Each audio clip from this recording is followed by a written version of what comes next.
उसके लिए प्रधानमंत्री जी ने योजना शुरू की आयुष्मान भारत।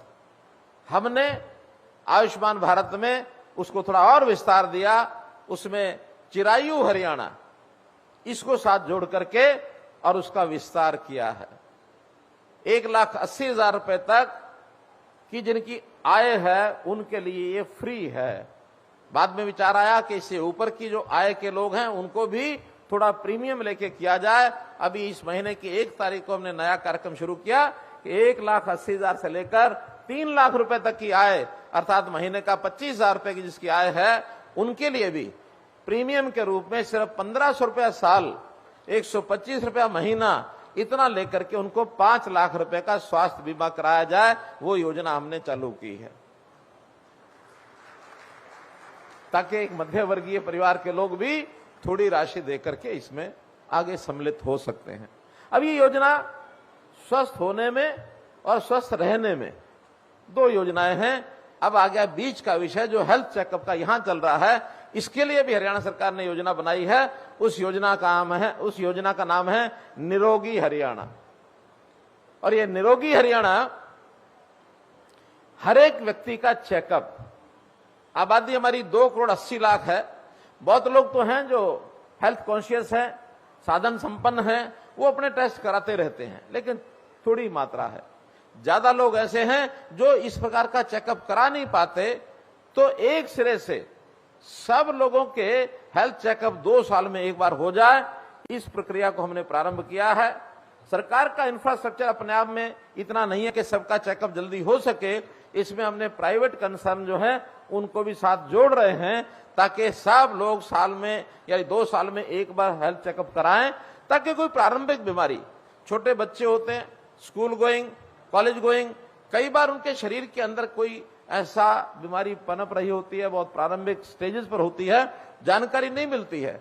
चेकअप के बाद जानकारी मिलती है और जानकारी मिल जाए तो उसका तुरंत इलाज, जैसे कहते हैं निप the evil in the bird, अगर हम प्रारंभ में ही किसी उस बीमारी को जड़ से ही खत्म करना चाहते हैं तो प्रारंभ में उसको पकड़ना चाहिए। तो इसलिए निरोगी हरियाणा के अंतर्गत अभी तक हम 40 लाख लोगों का टेस्ट कर चुके हैं। आने वाले 1.5 साल में सबका टेस्ट किया जाए। इस ओर मैं हमारे जितने भी प्राइवेट हॉस्पिटल्स हैं, जितनी लैब्स हैं, इन सबको भी अपील करूंगा कि इसमें सरकार के साथ जुड़ करके इसका कोई खर्च आता है तो सरकार वो खर्च भी देगी, लेकिन हर एक व्यक्ति की जानकारी उसको हो कि कहीं वो स्वस्थ है, अस्वस्थता की तरफ बढ़ तो नहीं रहा है, ताकि उसको आगे अस्वस्थ ना हो, उसमें बीच में रोका जा सके। तो इस नाते से ये पूरा साइकिल, इस साइकिल में स्वस्थ रहने के लिए योगा के साथ साथ आयुर्वेद का भी बहुत बड़ा उपयोग है, क्योंकि वो साइड की जो डिजीज जो होती है, साइड इफेक्ट उसके कम होंगे। खान पान के नाते हम अगर प्रारंभ में ही आयुर्वेद की चीजों का उपयोग करेंगे तो निश्चित रूप से बीमारी टलेगी, आएगी नहीं। हमारी प्राचीन विद्या है इस देश की, इसमें कोई नई बात नहीं है। तो इस नाते से हमने वेलनेस सेंटर्स, गांव-गांव में, शहर के वार्ड में छोटे छोटे वेलनेस सेंटर्स, कम से कम वहां कोई योगा का व्यक्ति बैठा हो, कोई डाइटिशियन बैठा हो, क्या खाना क्या नहीं खाना, गलत आदत लग गई है उसको कैसे ठीक करना, ये भी उसके अंदर एक चालू करने की हमारी योजना है। जैसा बताया गया, आज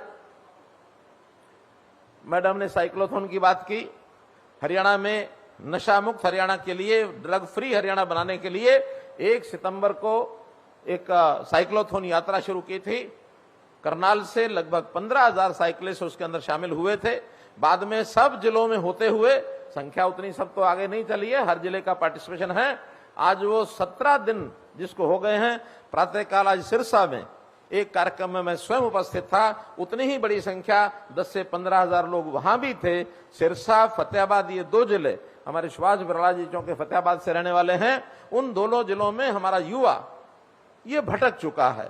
वैसे तो ये बेल्ट जिसमें हम बैठे हैं, खास करके पंजाब के साथ लगती बेल्ट, वो फिर मोहाली, पंचकुला, चंडीगढ़ से लेकर के और सिरसा, डबवाली, बठिंडा तक, ये सारी जो बेल्ट है, इसमें हमारा हरियाणा का युवा भी थोड़ा भटकता जा रहा है। उसको ठीक करने के लिए, उसको स्वास्थ्य को ठीक करने के लिए हम हर प्रकार के जो ऐसे जागरूकता के कार्यक्रम ये सब हम कर रहे हैं।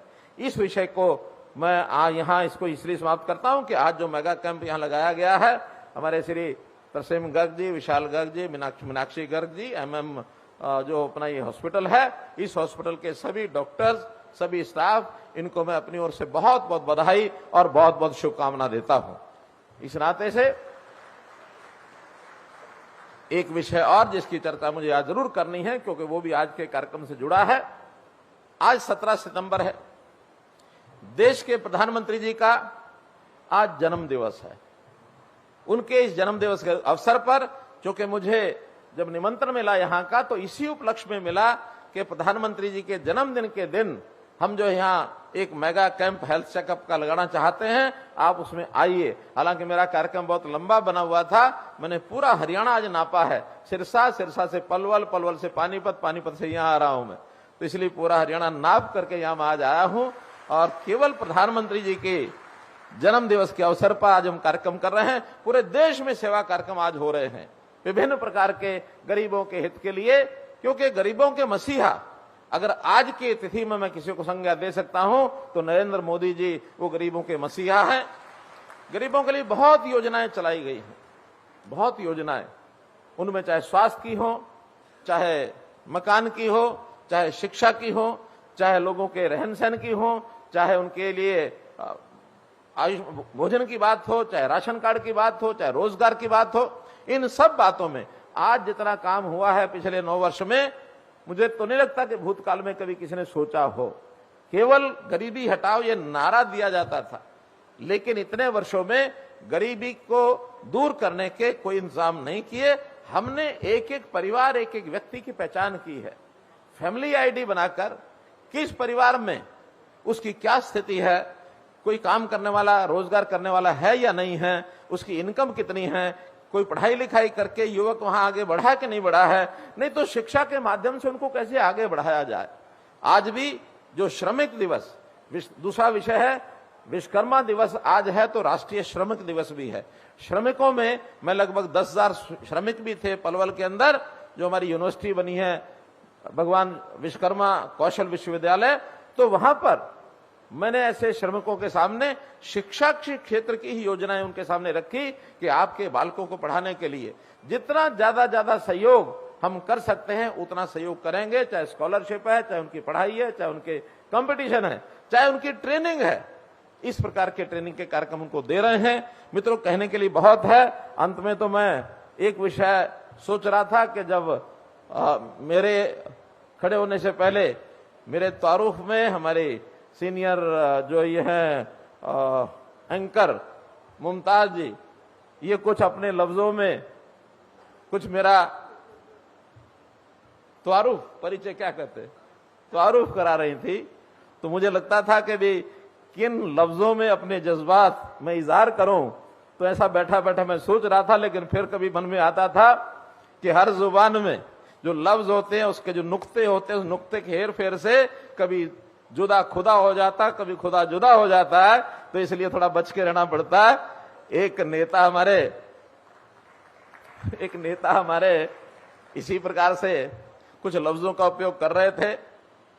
राजनीतिक नेता भाषण हमेशा करते हैं तो कुछ ना कुछ लोगों को संदेश भी देते हैं, तो उनका देखिए, मैं हर गरीब के दुख सुख में हमेशा काम करने के लिए हमेशा तैयार रहता हूं। आप कभी भी किसी भी समय मेरे पास आइए, हमेशा आपका खाविंद तैयार रहेगा। अब वो जैसे ही शब्द बोला, सामने कुछ महिलाएं बैठी थी, महिलाओं को संकोच हुआ, एक दूसरे की तरफ देखने लगी, ये क्या बोल गए। तो उनको किसी ने कान में आके कहा, आप गलत बोल गए। क्या गलत बोल गए? मैंने तो कहा मैं आपकी सेवा के लिए तैयार हूं। कहने नहीं, सेवा होता है खादिम, और आपने बोला खाविंद होता पति। तो इसलिए ये नुक्ते के हेर फेर, क्योंकि मुमताज तो बोल सकती हैं क्योंकि उनकी मास्टरी है इस जुबान पर, हमारे जैसों की नहीं है, लेकिन बहुत बढ़िया इन्होंने तारुफ कराया। मैं मुमताज का भी बहुत इस अदा से इनका भी बहुत शुक्रिया अदा करता हूं। धन्यवाद।